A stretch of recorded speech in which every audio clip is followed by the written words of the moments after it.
The plan for the Jets was to add 2 veteran quarterbacks to this roster as long as they could financially do that. And their plan was Geno Smith and Carson Wentz was the other guy that they wanted.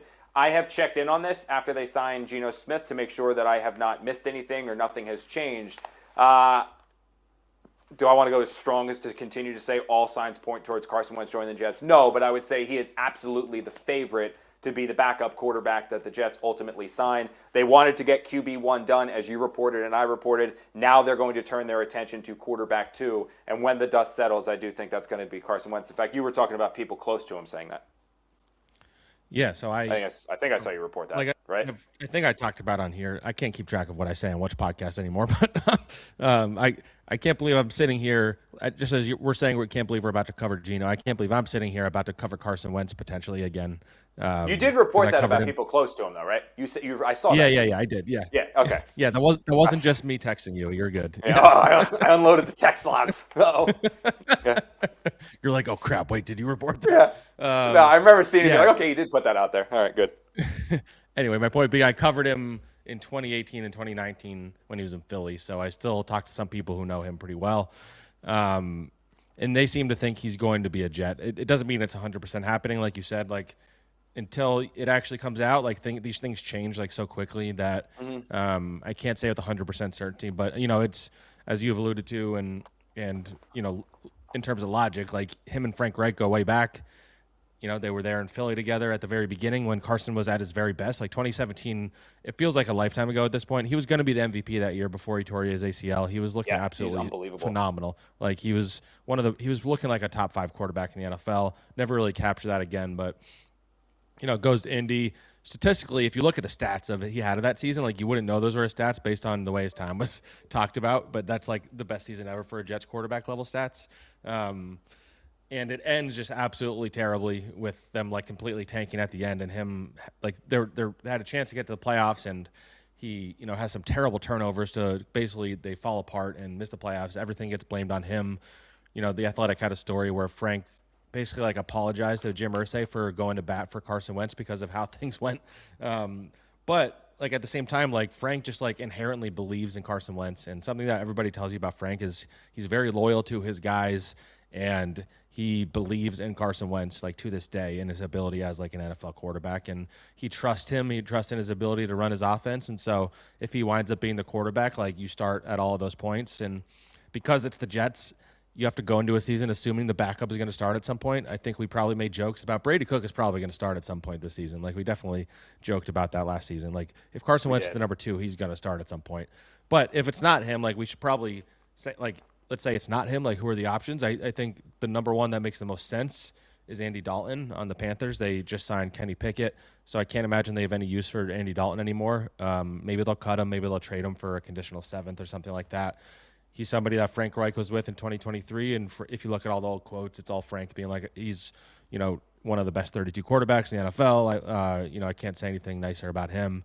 Tyrod in theory they could bring back. But a lot of these backup quarterbacks have started to get scooped up, so you're kind of starting to run low on the options that really make a lot of sense. And so that's why you have Carson Wentz and Andy Dalton would be the 2 most likely right now, I would say. And with Carson, the biggest thing with Carson is he knows Frank's offense, and that's the benefit of it. And Carson gets a little bit of a bad rep. I mean, if he's not your starter, I think he's a good option. If you need him to come in and start a game or two or fill in relief because Geno gets knocked out for whatever reason, again, I'm looking at his stats, man. Like, Jet fans need to open their eyes to the type of quarterback play they've dealt with the last couple of years, whether it was Brady Cook or Justin Fields or Zack Wilson. Like last year for Minnesota, he wasn't particularly great. He still completed 65% of his passes and threw for 1,200 yards with 6 touchdowns in 5 games.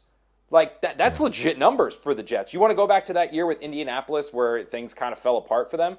That season, dude, he threw for 3,500 yards with 27 touchdowns and 7 picks and completed 62% of his passes. So there's still legitimate talent there with Carson Wentz. Is he a starter? No. Is he a great quarterback? No. Is he what we thought he was going to be that MVP season before he tore his ACL? Absolutely not. But he's somebody that, from everything we've heard, Frank Reich is infatuated with him. And that's the guy that Frank Reich wants in that room. To be the starter, I'm not necessarily saying. I'm not saying he wants Carson Wentz to be the starter, but he's the quarterback that Carson Wentz wants in that room because he knows his offense, he knows how it looks, he knows how it's supposed to be done, and that's a valuable piece to have when you're putting together a quarterback room with Geno, with Carson, and now if you want to talk a little bit about this, the possibility of them drafting somebody come April.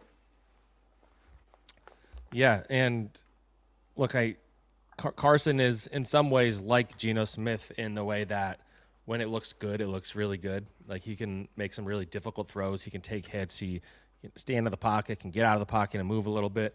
But there's also like the crazy side of Carson Wentz where he kind of feels like a Jets quarterback. And he's had some of the, if you just look at there's some highlight reels of some of his turnovers, especially in Indy, that are like just brutal. Like ones where he's falling and he just tosses the ball up and the guy intercepts it.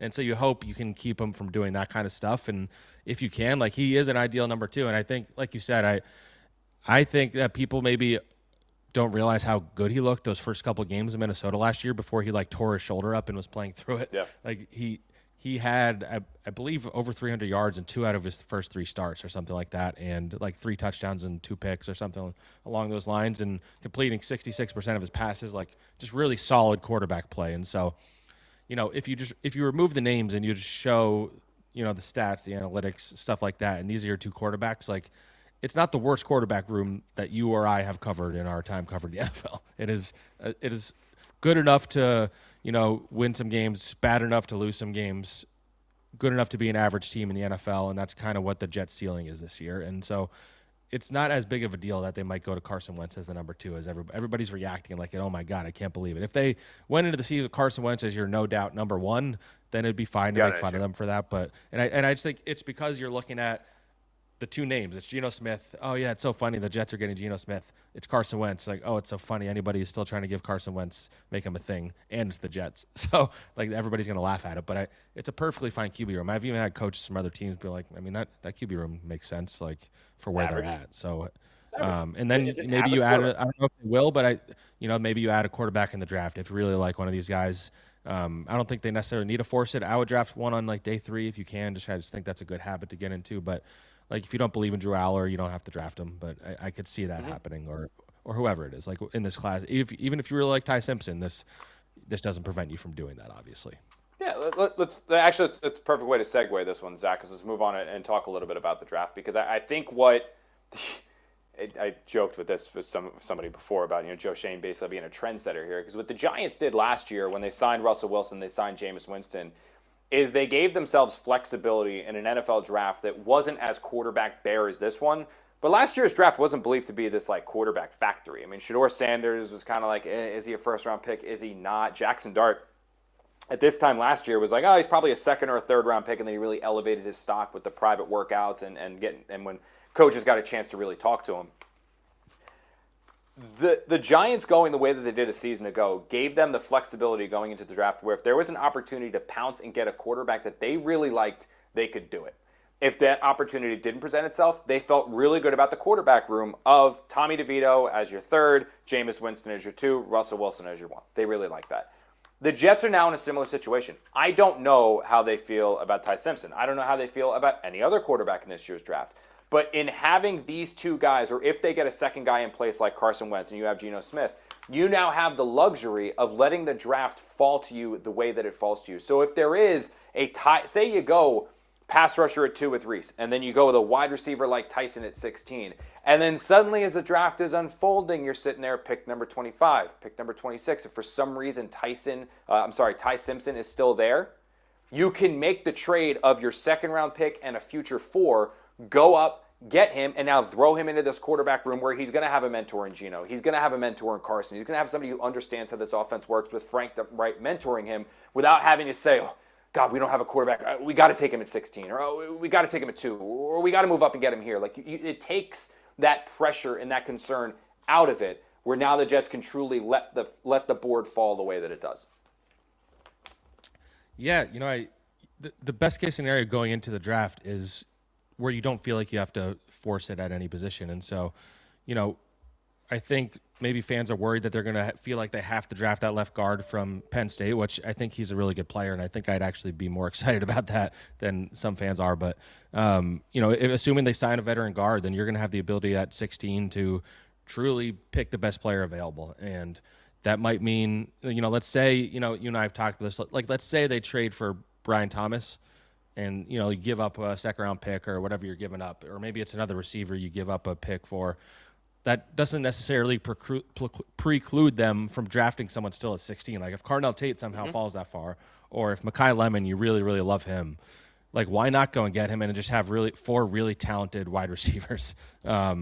So, I think you're putting yourself in a good position. And because this isn't a quarterback-rich draft, you really can just focus on getting the best guys. Like, they did get a bunch of veteran defensive players. They still don't have a lot of game changers on defense. So if you get Arvell Reese at 2, then, I don't think that necessarily stops them from getting a edge rusher at 16 or a safety at 16 if one of those guys is like a dynamic playmaker, because they cannot have enough of those because they had none of them last year. So